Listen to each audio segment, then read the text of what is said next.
The clock struck 11 p.m. as Ethan settled into his chair at the front desk of the Crescent Pines Hotel. The lobby was eerily silent, lit by the faint glow of antique chandeliers. The hotel, built in the 1920s, had a haunting charm that guests either adored or avoided. Ethan, a college student working the graveyard shift to make ends meet, had grown accustomed to the stillness, but tonight felt different. The first hour passed uneventfully. Ethan scrolled through his phone, occasionally glancing at the CCTV monitors. The lobby, hallways, and parking lot appeared empty. At 12:15 a.m., the elevator dinged. Startled, Ethan looked up. No one had checked in since his shift began. The elevator doors slid open, revealing an empty cabin. Confused, he stepped over to the desk to check the log. The elevator hadn't been used in hours. Must be a glitch, he muttered, though his unease lingered. Around 12:30 a.m., the phone rang. The sharp sound echoed in the quiet lobby. Ethan picked up. "Front desk, how can I assist you?" A woman's voice, barely above a whisper, said, "Room 306. Help me." Before Ethan could respond, the line went dead. He checked the guest registry. Room 306 was unoccupied. His pulse quickened, but he told himself it was probably a prank.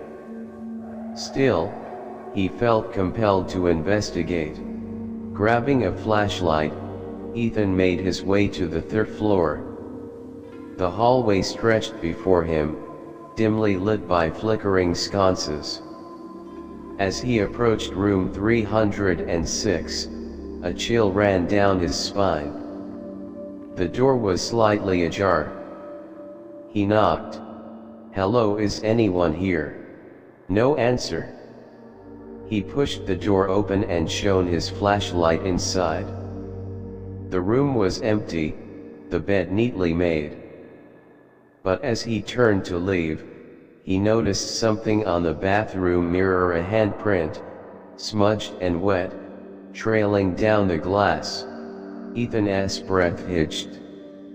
He hurried back to the lobby, trying to shake the feeling of being watched. Back at his desk, he checked the CCTV footage. The third-floor hallway camera flickered, showing static for a moment before returning to normal. Ethan rewound the footage to when he'd been at room 306. For a split second, a shadowy figure stood behind him in the doorway before vanishing.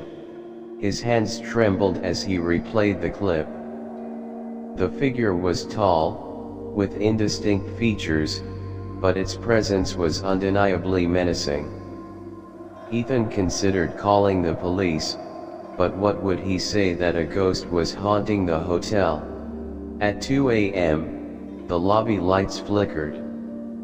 The air grew cold, and the faint sound of footsteps echoed from the hallway leading to the conference rooms. Ethan grabbed his flashlight again, though his instincts screamed at him to stay put. "Hello," he called out, his voice shaky. No response. He followed the sound, which seemed to grow louder, leading him to the door of the largest conference room. The sign on the door read "Closed for renovation." Ethan hesitated, then opened the door. The room was pitch black. His flashlight beam cut through the darkness, revealing long tables covered in white sheets. The air was heavy, and the faint smell of mildew lingered. In the center of the room stood a woman in a long, tattered dress. Her back was turned to him. "Ma'am," Ethan whispered, his voice barely audible. The woman's head tilted unnaturally to the side, as if acknowledging him. Slowly, she began to turn. Ethan's flashlight flickered, plunging the room into brief darkness. When the beam returned, she was gone. Ethan stumbled back, heart pounding. He slammed the door shut and raced back to the lobby.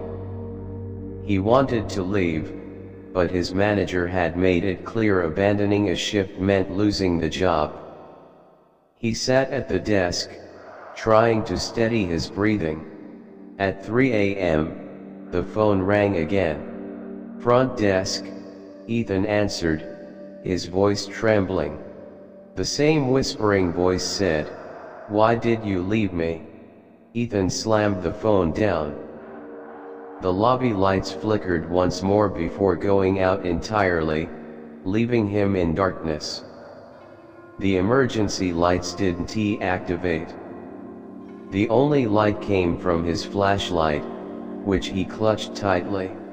A sound behind him made him freeze. Soft, deliberate footsteps. Ethan turned slowly, his flashlight beam revealing the woman from the conference room. Her hollow eyes stared into his, and her mouth stretched into an unnatural grin. "You can't leave," she hissed. The flashlight fell from his hands as everything went black. When the morning staff arrived, the lobby was empty. Ethan's belongings were still at the desk, but there was no sign of him. The only clue was the phone receiver, dangling off the hook, and a single word scrawled across the front desk in ash: "Stay."